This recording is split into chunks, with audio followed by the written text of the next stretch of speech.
Burr, welcome back to the house at Pooh Corner. This the 7th chapter in which Tigger is unbounced. One day, Rabbit and Piglet were sitting outside of Pooh's front door, listening to Rabbit, and Pooh was sitting with them. It was a drowsy summer afternoon, and the forest was full of gentle sounds, which all seemed to be saying to Pooh, "Don't listen to Rabbit, listen to me." So he got into a comfortable position for not listening to Rabbit. And from time to time, he opened his eyes to say, "Ah," and then closed them again to say, "True." And from time to time, Rabbit said, "You see what I mean, Piglet," very earnestly. And Piglet nodded earnestly to show that he did. "In fact," said Rabbit, coming to the end of it at last, "Tigger's getting so bouncy nowadays that it's time we taught him a lesson. Don't you think so, Piglet?" Piglet said that Tigger was very bouncy, and that if they could think of a way of unbouncing him, it would be a very good idea. "Just what I feel," said Rabbit. "So what do you say, Pooh?"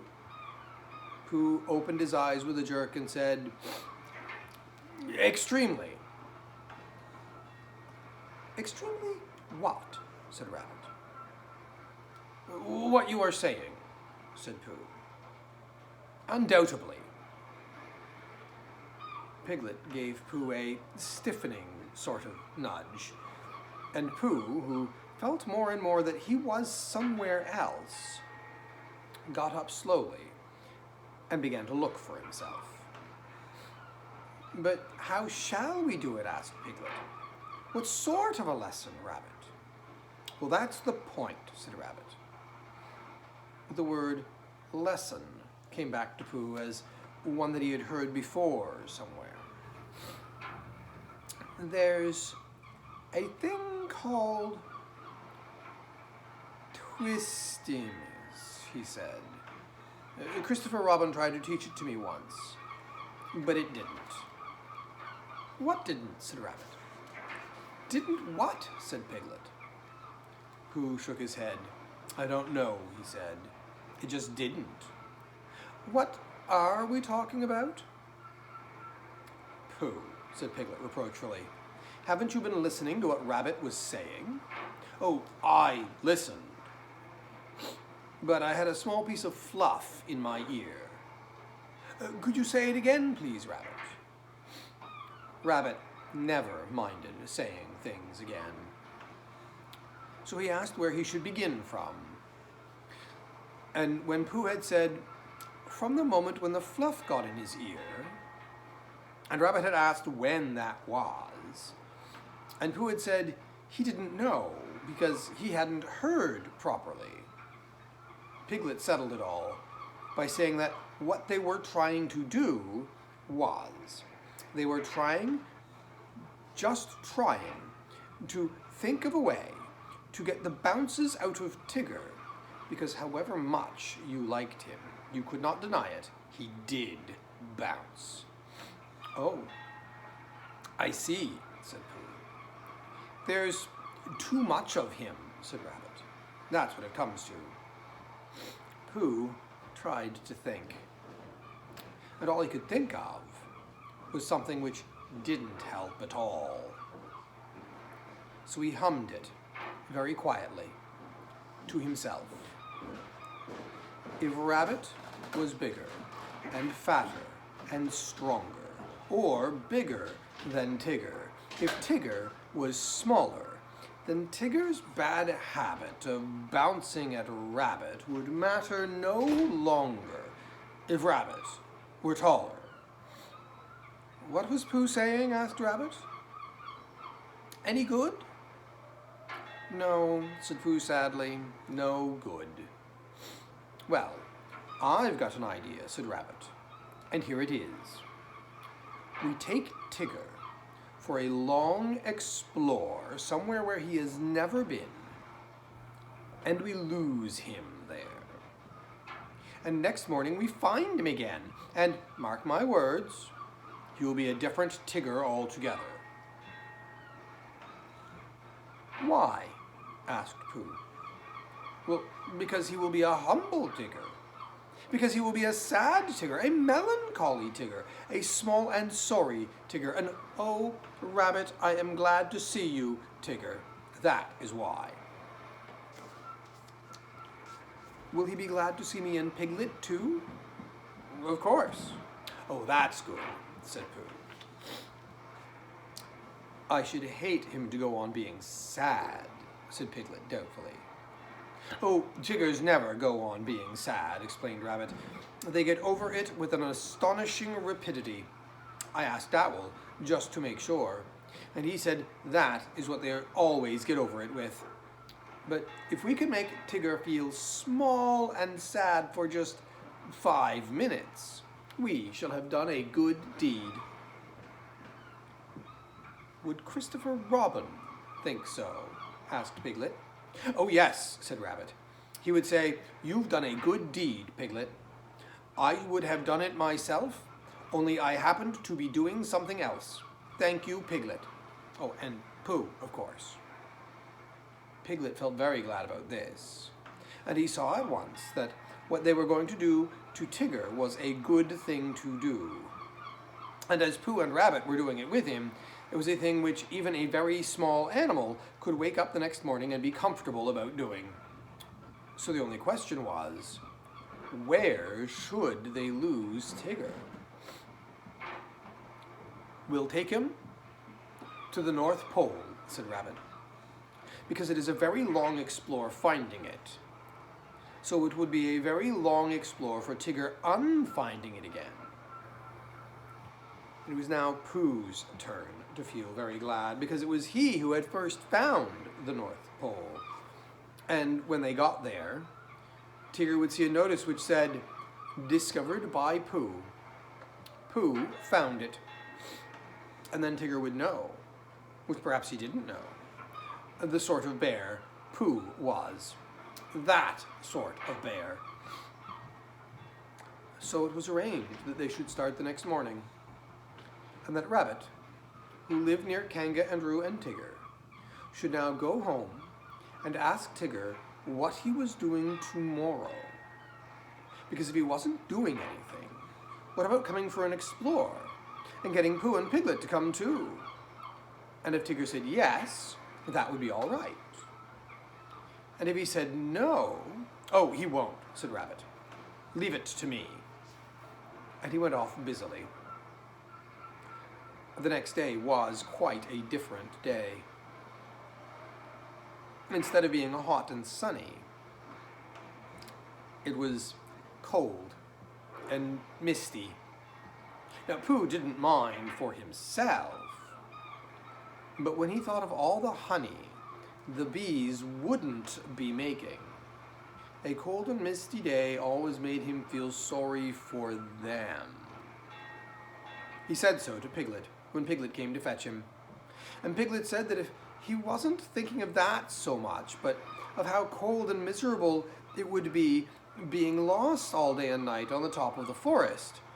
But when he and Pooh had got to Rabbit's house, Rabbit said it was just the day for them, because Tigger always bounced on ahead of everybody, and as soon as he got out of sight, they would hurry away in the other direction, and he would never see them again. Not never? Asked Piglet. Well, not until we find him again, Piglet. Tomorrow. Or whenever it is. Come on. He's waiting for us. Well, when they got to Kanga's house, they found that Roo was waiting too, being a great friend of Tigger's, which made it awkward. But Rabbit whispered, "Leave this to me," behind his paw to Pooh, and he went up to Kanga. "I don't think Roo had better come," he said. "Not today." "Why not?" said Roo, who was not supposed to be listening. "Well, it's a nasty cold day," said Rabbit, shaking his head. "And you were coughing this morning." "Well, how do you know?" asked Roo indignantly. Oh, Roo, you never told me, said Kanga reproachfully. It was a biscuit cough, said Roo. Not one that you tell about. I think not today, dear. Another day. Tomorrow, said Roo, hopefully. We'll see, said Kanga. You're always seeing. And nothing ever happens, said Roo, sadly. Well, nobody could see on a day like this, Roo, said Rabbit. I don't expect we shall get very far. And then this afternoon Ah, Tigger, there you are. Come on, goodbye, Roo. This afternoon come on, Pooh, already? That's all right, come on. And so they went.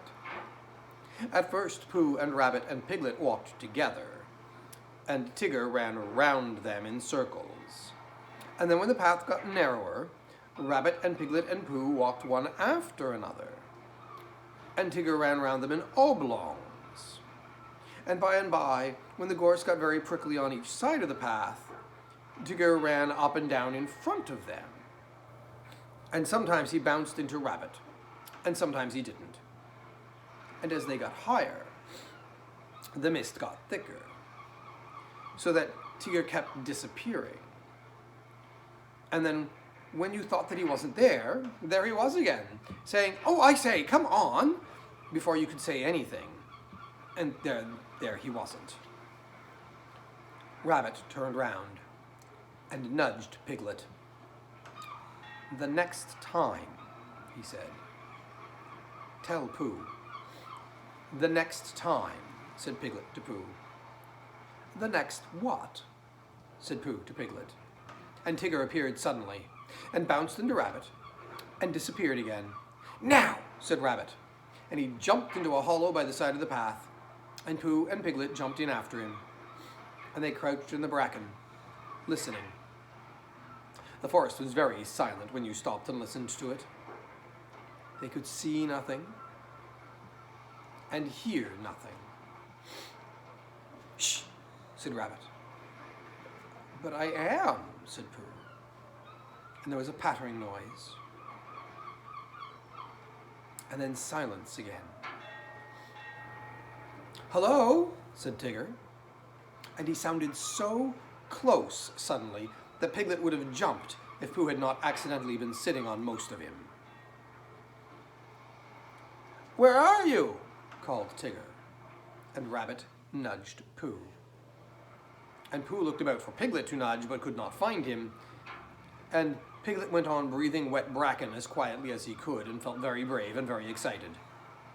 "Oh, that's funny," said Tigger. And there was a moment's silence. And then they heard him pattering off again. For a little longer they waited, until the forest had become so still that it almost frightened them. And then Rabbit got up and stretched himself. "Well," he whispered proudly, "there we are, just as I said." "I've been thinking," said Pooh. "And I think—" "No," said Rabbit, "don't. Run. Come on." And they all hurried off, with Rabbit leading the way. "Now," said Rabbit, after they had gone a little way, "now we can talk. What were you going to say, Pooh?" Nothing much. Why are we going along here?" "Because it's the way home." "Oh," said Pooh. "I think it's more to the right," said Piglet nervously. "What do you think, Pooh?" Pooh looked at his two paws. He knew that one of them was the right. And he knew that when you had decided which one of them was the right, then the other one was the left. But he never could remember how to begin. "Well," he said, slowly. "Oh, come on," said Rabbit. "I know it's this way." And so they went on. 10 minutes later, they stopped again. It's very silly, said Rabbit, but just for the moment of course. Come on. Here we are, said Rabbit 10 minutes later. Oh, no, we're not. Now, said Rabbit 10 minutes later, I think we ought to be getting... Oh, or are we a little bit more to the right than I thought? It's a funny thing, said Rabbit 10 minutes later, how everything looks the same in a mist. Have you noticed it, Pooh? Pooh said that he had. I mean, lucky we know the forest so well, or we might get lost, said Rabbit half an hour later. And he gave the careless laugh which you give when you know the forest so well that you cannot get lost. Piglet sidled up to Pooh from behind. Pooh, he whispered. Yes, Piglet? Oh, nothing, said Piglet, taking Pooh's paw. I just wanted to be sure of you. Well, when Tigger had finished waiting for the others to catch him up, and they hadn't, and when he had got tired of having nobody to say, I say, come on, to, he thought he would go home. So he trotted back. And the first thing that Kanga said when she saw him was, oh, there's a good Tigger. You're just in time for your strengthening medicine. And she poured it out for him. And Roo said proudly, I've had mine. And Tigger swallowed his and said, well, so have I. And then he and Roo pushed each other about in a friendly way. And Tigger accidentally knocked over one or two chairs by accident. And Roo accidentally knocked over one on purpose.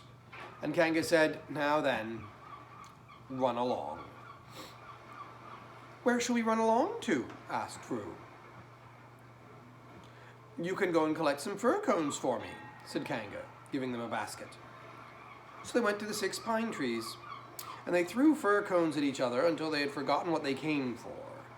And they left the basket under the tree and went back to dinner. And it was just as they were finishing dinner that Christopher Robin put his head in the door. Where's Pooh? He asked. Oh, Tigger dear, where is Pooh? Said Kanga.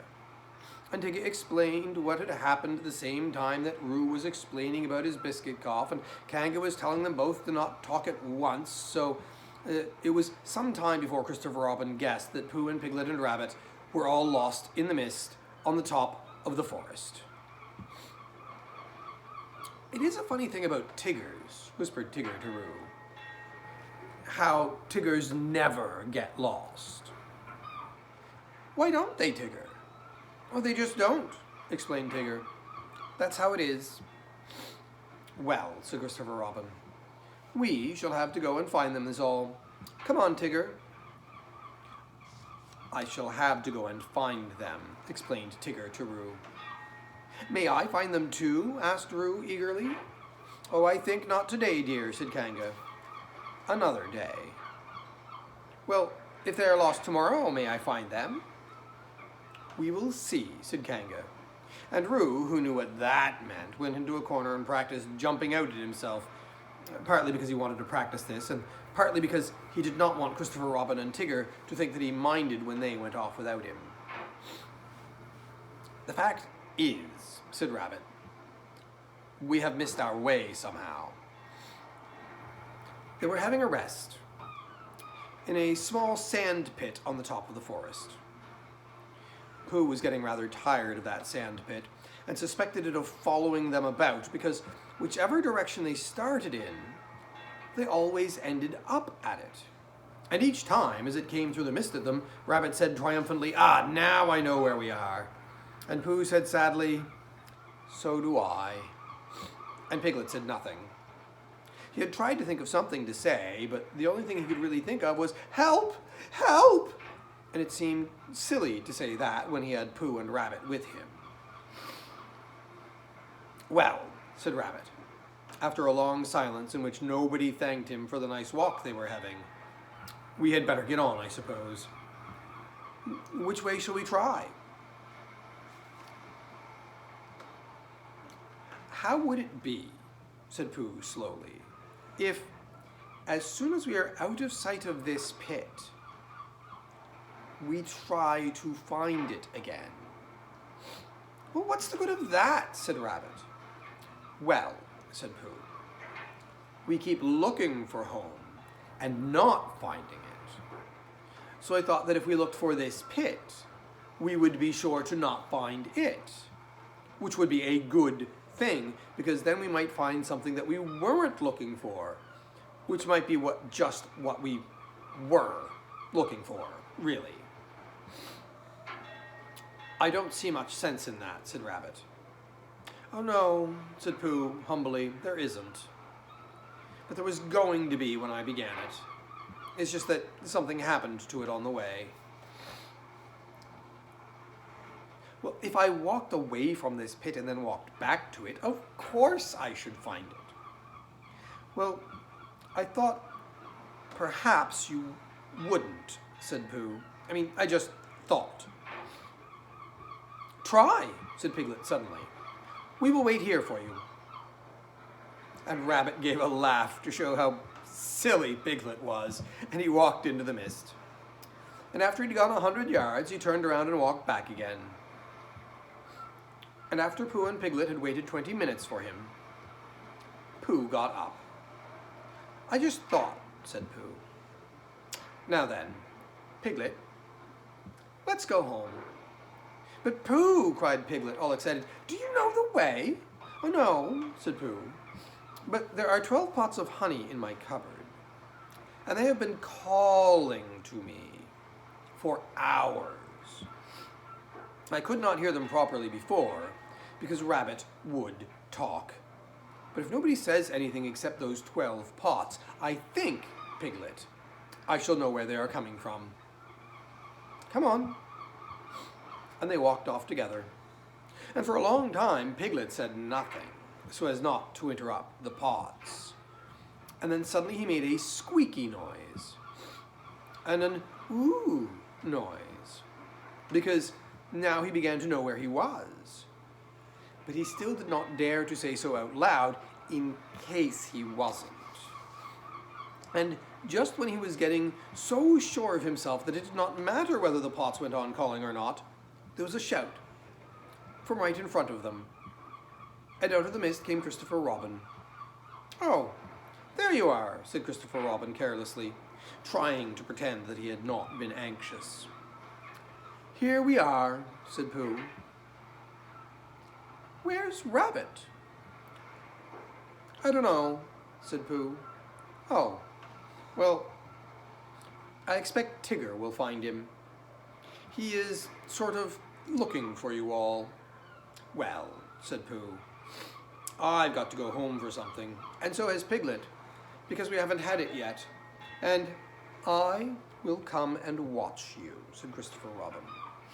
So he went home with Pooh, and watched him for quite a long time, and all the time he was watching, Tigger was tearing around the forest, making very loud yapping noises for Rabbit.